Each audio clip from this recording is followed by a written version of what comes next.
Muito bem, então a gente vai iniciar a análise do código-fonte. Nesse primeiro momento nós vamos ver o código-fonte da camada de persistência. Camada de persistência que foi implementada com NHibernate. Se você já vem dos outros cursos do projeto ERP, já sabe de boa parte das coisas, dos assuntos que eu vou abordar aqui, né? Se você é novo, então, aí aqui eu vou mostrar como que a gente configurou o NHibernate, a nossa camada de persistência, dentro desse projeto aqui, tá? Eu tô com uma pasta, melhor dizendo, aqui eu tenho dois arquivos zip, né? Que são a aplicação cliente e a aplicação servidor. Eu descompactei a aplicação servidor dentro do meu folder aqui, VS 2010, onde estão os meus projetos, tá ok? E agora eu vou, que é o Orçamento Service, né? Eu vou agora importar esse projeto dentro do Visual Web Developer, ok? A gente vai abrir o projeto Orçamento Service.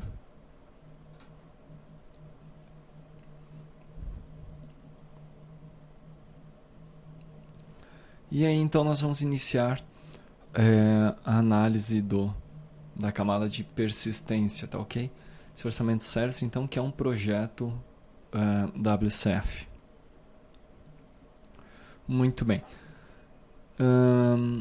Primeira coisa quando nós vamos iniciar um projeto com o NHibernate é baixar as bibliotecas que compõem o NHibernate, né? E onde elas estão? Elas estão no site NHForge, tá ok? Que é o site onde o projeto NHibernate está hospedado, tá? Então, se você, obviamente que no caso aqui você vai usar as bibliotecas que estão dentro do material que está disponível no EAD. Mas se você não tivesse acesso a essas bibliotecas, se você não tivesse encaminhado, se elas não estivessem lá, você poderia fazer o download aqui no site NHForge, tá? Não vou iniciar o download, mas é para mostrar que as bibliotecas e assim, bem como uma série de documentos e exemplos e assim por diante estão aqui nesse guia para inicialização, tá ok? Para o aprendizado, né? Para começar, o guia para começar a programar com NHibernate. Muito bem, dito isso, então a gente vai voltar para o projeto quando você descompactar lá o arquivo do NHForge, onde a gente vai encontrar as bibliotecas do NHibernate. Vão ter uma série de bibliotecas. Algumas delas são as que a gente utiliza dentro do projeto. Anti-LR3 e SI, Collections, Dynamic Proxy, NHibernate Bytecode, tá? São essas quatro aqui, aí. Além dessas bibliotecas, obviamente que você vai precisar também do driver de conexão com a base de dados que você está utilizando, né? No caso aqui nós estamos utilizando o banco de dados MySQL, o driver é o MySQL.data. O driver do Firebird tem o seu driver, o SQL Server tem o seu driver e assim por diante. O Oracle também tem o seu driver e assim por diante. Então a primeira coisa é a inclusão das referências, tá? Na sequência você vai fazer uma configuração no seu arquivo webconfig. Ok? Dentro desse arquivo webconfig, você vai abrir uma seção config sections, onde vai adicionar esse elemento aqui, Hibernate Configuration, tá ok? E aí vai criar a seção de configuração do Hibernate, tá? Dentro dessa seção de configuração do Hibernate, você vai abrir uma seção, um elemento chamado Session Factory.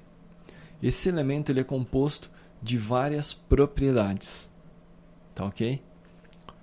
Primeiro, aqui então a gente vai dar uma olhada brevemente nas propriedades. A gente tem o Connection Provider, que é o NHibernate Connection Provider, Driver Connection Provider. Nós vamos definir o dialeto. Observe que eu tenho um comentário aqui, isso aqui é a configuração. Se fosse utilizar o SQL Server, né? Depois você pode dar uma olhada se você tiver interesse. Nós temos aqui a configuração com o MySQL. Tá ok? E nesta configuração nós definimos qual que é o dialeto do SQL é o do MySQL 5, tá ok? O driver de conexão, que é o MySQL Data Driver, a string de conexão, onde eu informo o host do banco de dados, o nome da base de dados, usuário e senha, e alguns outros parâmetros aqui embaixo, tá ok? Mas os principais são esses aqui. Muito bem. Feito esta configuração no arquivo webconfig, na sequência você vai criar então o folder, né, in Hibernate, onde vai ter um Hibernate Helper. Esse Hibernate Helper é quem vai dar o start inicial da aplicação. Tá? Na verdade, ele vai fazer a configuração do framework, né, com o banco de dados, seguindo os parâmetros que foram definidos aqui no arquivo webconfig e seguindo também os parâmetros que foram definidos nos arquivos de mapeamento. Tá? Muito bem, aqui são arquivos de mapeamento, a gente vai ver na sequência. Aqui está então, a gente vai declarar uma Session Factory, né, nessa classe Hibernate Helper. Essa Session Factory vai ser instanciada uma única vez para a aplicação. E aí então nós vamos criar o nosso configuration, né?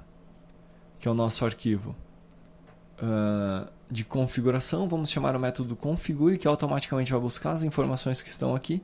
E nós vamos definir qual que é o assembly que o Hibernate vai encontrar as entidades persistentes. Entidades persistentes são aquelas classes que a gente criou os mapeamentos para o banco de dados, tá ok? Muito bem, qual que é o assembly? O assembly é o orçamento service, que é o nosso próprio projeto, tá certo? Muito bem. Na sequência, então, nós vamos construir uma nova Session Factory e retornar para o cliente que está chamando, para o método chamador, tá ok? Muito bem, essa aqui é a infraestrutura para o Hibernate estar preparado para funcionar, né? Muito bem, além disso nós vamos precisar das entidades persistentes, né? Muito bem, o que são essas entidades persistentes? Entidades persistentes são aquelas entidades para os quais a gente faz um mapeamento com o nosso banco de dados, né? Então, por exemplo, aqui eu tenho o nosso banco de dados. Obviamente que para você executar essa aplicação você vai ter que criar esse banco de dados também. Material de apoio ao desenvolvimento, já disse anteriormente, está disponível no ambiente de EAD.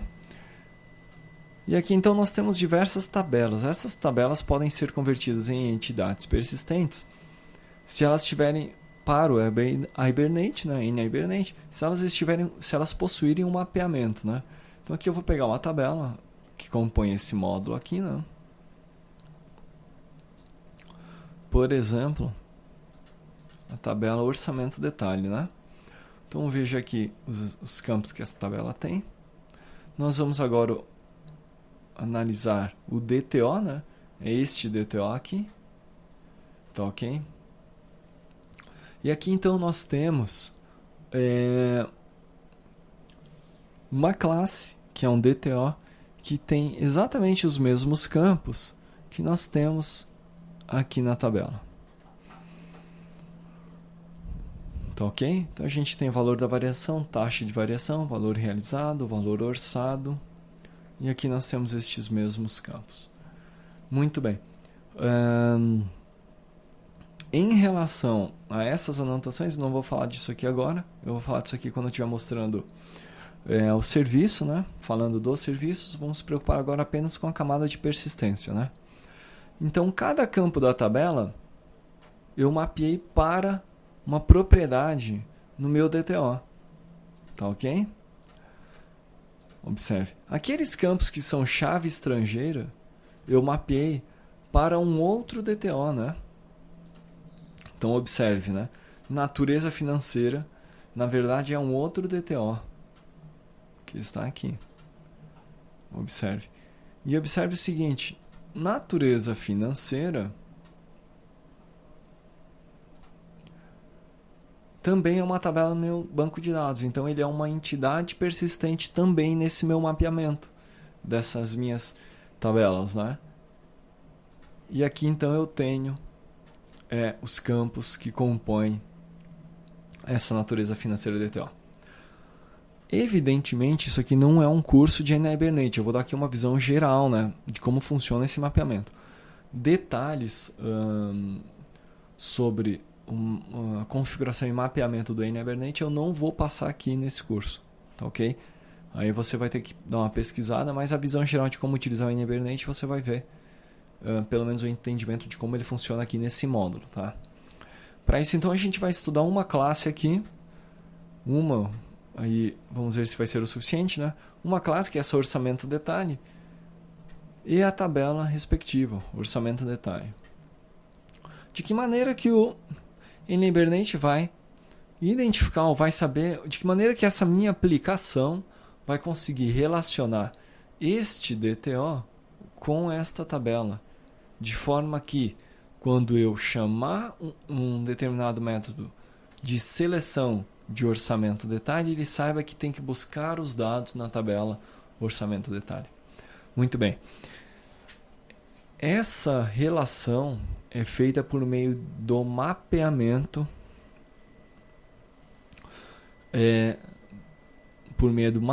realizado em um arquivo XML. No caso aqui eu estou utilizando o arquivo XML.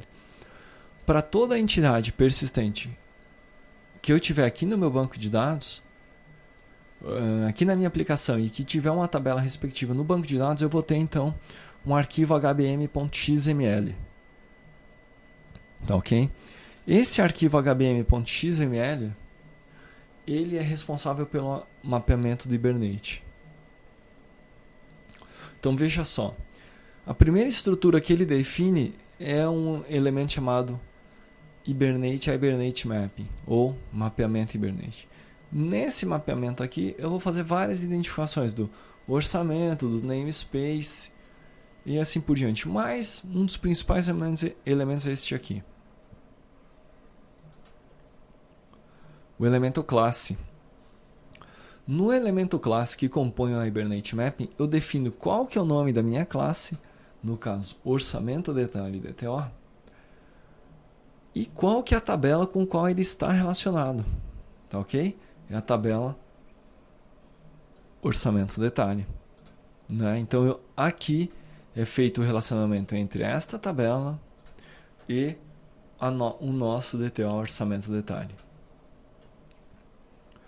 Muito bem. Dentro desta classe orçamento detalhe, eu tenho diversas propriedades, né? Ok? Aqui estão as propriedades. Cada uma dessas propriedades que eu quero que tenham correspondência com alguma coluna no banco de dados, eu faço então o seu respectivo mapeamento. Então eu inicio mapeando a coluna de ID, ou a coluna chave primária, e aqui então eu tenho... Bom, vou pular esses dois mapeamentos, eu volto na sequência. E aqui eu vou falar então das propriedades, né? As propriedades que são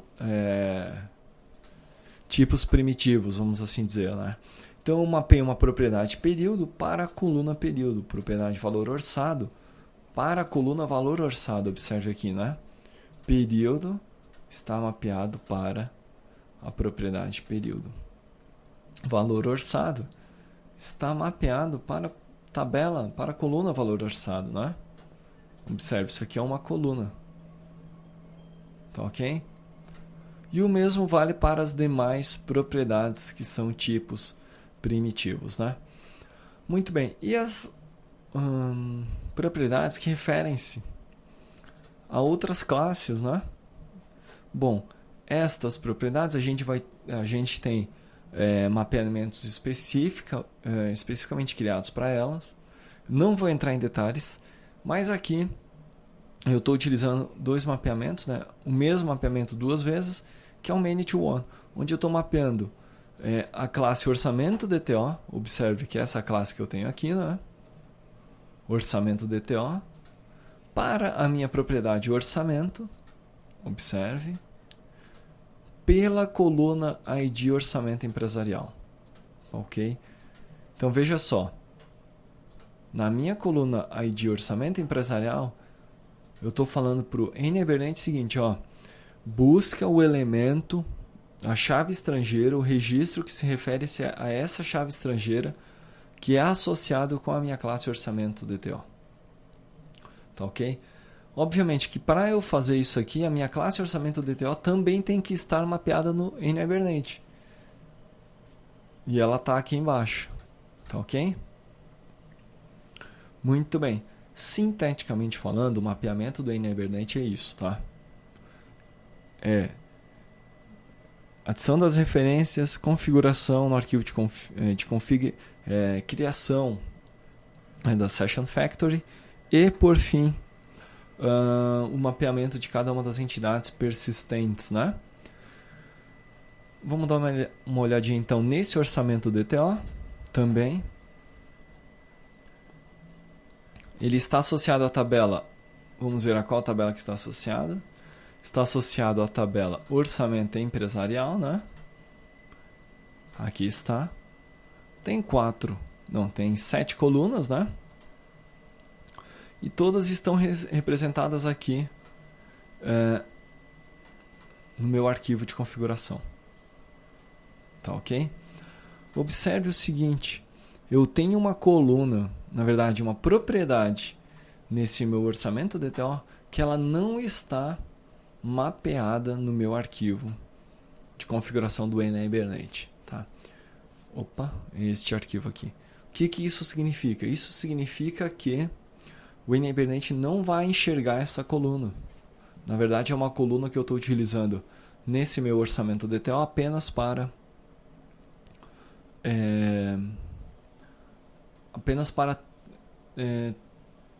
transmissão de dados em lista, né? A lista de detalhes. Então, por eu não querer fazer esse mapeamento, eu optei por não incluir aqui no meu arquivo de configuração. Se eu quisesse incluir ele aqui nesse arquivo de configuração desta entidade persistente, eu iria utilizar um outro elemento aqui, né? Que poderia ser, por exemplo, um elemento chamado bag, né? Que ele armazena listas, tá ok? Muito bem, mas retornando então, tem a minha classe Orçamento DTO, está associada à tabela Orçamento Empresarial. Cada uma destas propriedades tem seu respectivo mapeamento aqui neste arquivo. Muito bem, esse tipo de mapeamento ele existe para todas aquelas entidades que são persistentes. Depois você olha aqui no pacote Model, todas as entidades que são persistentes, elas têm esse tipo de mapeamento. Tá certo?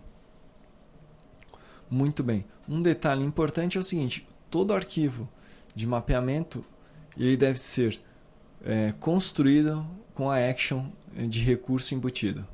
Tá ok? Senão o NHibernate durante a execução não vai conseguir localizar esse arquivo de configuração dentro do assembler. Muito bem, então eu tenho as minhas entidades persistentes, tenho minha Session Factory configurada e o que falta aí é a classe de acesso aos dados, né? A classe que vai realizar as operações, as diversas operações com o banco de dados. O NHibernate nos permite implementar uma classe genérica, né? Ou seja, uma classe que vai funcionar para qualquer tabela que possuir qualquer entidade persistente, né? Eu não vou precisar criar uma classe de acesso aos dados para a tabela, por exemplo, orçamento detalhe, uma para o orçamento empresarial, uma para o orçamento período. Basta eu criar uma classe genérica. Por esse motivo, então, defini uma interface também genérica, né? Essa interface genérica ela define 6 métodos básicos, né? Operações principais, quais são salvar e atualizar, né? Ou atualizar, né? Esse aqui na verdade é o insert e update. O update é apenas a exclusão, né? O delete. A seleção de um determinado elemento por ID, né? A seleção de um registro, né? Uma consulta, e a seleção de um conjunto de registros, né? Essas 4 operações são consideradas, eu considero aqui nesse projeto operações básicas, e eu quero então definir uma classe de acesso aos dados também genérica para pelo menos essas 4 operações. Muito bem, por este motivo eu criei esta interface, né? Na sequência a gente pode criar então o nosso DAO genérico, tá ok? Nosso DAO genérico ele vai implementar a nossa interface genérica, tá ok? Que é essa interface aqui, né? Então ele está implementando, vai receber, vai ter que declarar todos aqueles métodos que eu declarei na interface. Na verdade não é declarar, é implementar todos aqueles métodos, tá ok? Muito bem. A minha classe de acesso aos dados genéricos eu vou chamar de NHibernate DAO. Ela vai receber no construtor um parâmetro que é a seção. O que é essa seção? Essa seção é um objeto que fornece uma conexão com o banco de dados, tá ok? Uma seção aberta com o banco de dados. Por esse motivo ela vai receber esse objeto. E aqui então eu vou partir para a implementação. Observe como é simples cada método, né? Método save, por exemplo. Eu simplesmente vou receber um objeto como parâmetro, que é o objeto que vai ser persistido de um determinado tipo não definido, que é um tipo genérico. E basicamente o que eu vou fazer aqui é chamar um método save desse meu objeto que tem uma conexão com o banco de dados. Tá ok? Session.save. Método update, mesma coisa. Eu vou receber então um objeto também, que é o objeto que vai ser atualizado no banco de dados. E basicamente eu vou chamar o método update do meu objeto session, persistindo o objeto que veio como parâmetro. Método para excluir. Eu vou passar o objeto que é o registro que deve ser excluído do banco de dados, né? E vou então chamar o session.delete. Na sequência aqui eu tenho a implementação do método select, que me retorna a lista de elementos dado um determinado parâmetro. Tá ok? Essa lista de elementos, então, de que forma que eu estou fazendo ela? Eu vou criar uma lista que é o resultado. E vou criar também um exemplo. Esse exemplo nada mais é do que um filtro para a consulta, para a lista que eu vou buscar no banco de dados. Novamente, como eu não vou entrar em muitos detalhes sobre o uso de exemplo, eu sugiro fortemente que você depois dê uma lida na documentação do NHibernate se você ainda não sabe como utilizar o NHibernate, tá ok? Mas, sinteticamente falando, o que eu vou fazer aqui é criar um exemplo a partir do objeto que veio como parâmetro, definir alguns critérios para consulta, como, por exemplo, enable like, né? Ou seja, consulta por parte do texto, vou ignore o case, ou seja, tanto faz se é maiúsculo ou minúsculo, exclua nulos e exclua zeros, né? Muito bem. Após isso, eu vou então criar uma critéria query, que é uma consulta propriamente dita, do tipo relacionada à entidade persistente definida no momento da instanciação desse objeto aqui, adicionando o exemplo à consulta. E aí eu vou listar, tá ok? Muito bem. Isso aqui, na verdade, vai ser mais fácil de entender quando a gente vê em execução, ou melhor, quando a gente vê a implementação, né?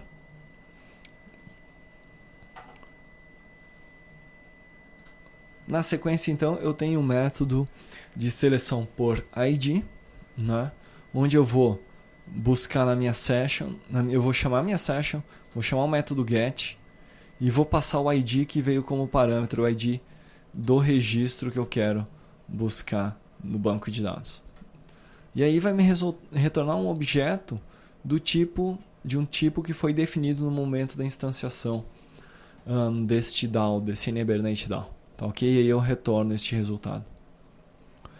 Session Save or Update, mesma coisa dos métodos anteriores, os métodos mais simples, simplesmente chamo o objeto Session e chamo o método Save or Update em cima do objeto que veio como parâmetro.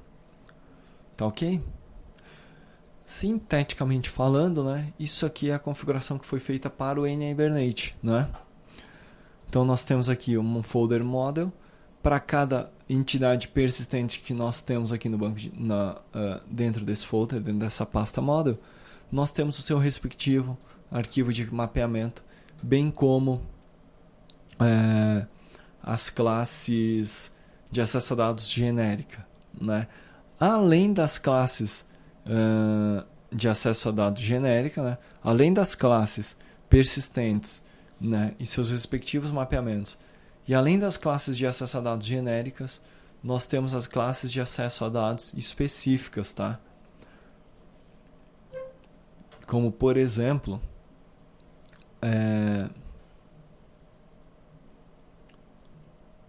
lançamento a pagar DAO, né? Que na verdade aqui é o parcela DAO. Que eu vou falar isso aqui mais pra frente um pouquinho. Na verdade, na sequência eu já vou iniciar falando deste parcela DAO, né? Que é a especificação, ou melhor, é uma classe especial, específica para trabalhar um determinado tipo de consulta. Tá ok? Então, na sequência, a gente continua analisando a implementação do nosso módulo aqui, já partindo então para o serviço WCF e acessando os dados do módulo contas a pagar, tá ok?